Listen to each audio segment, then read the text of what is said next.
जाबिर बिन अब्दुल्ला ने कान में आके हुजूर को सरगोशी की, या रसूलल्लाह 2-4 बंदे लेके अपने साथ आ जाए, मैंने इतना सा खाना बनाया। लेकिन वो अल्लाह के नबी थे, गौसे पाक तो नहीं थे।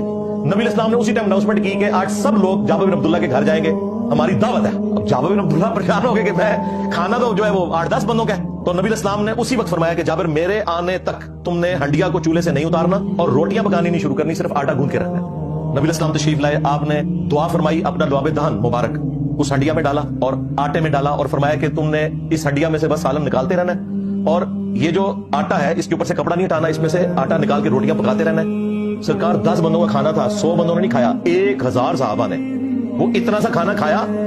और जाबिर बिन अब्दुल्ला कहते हैं कि जब नबी सल्लल्लाहु अलैहि वसल्लम वापस तशरीफ ले गए, हमने जब हंडिया हटा के देखी उतनी थी जितनी के पकाई गई थी, और आटा भी उतना ही था जितना कि हमने गूंदा था। वो जाबिर बिन अब्दुल्ला ने रसूलुल्लाह को नहीं खिलाया, अल्लाह ने अपने नबी के जरिए सहाबा किराम को खिलाया था।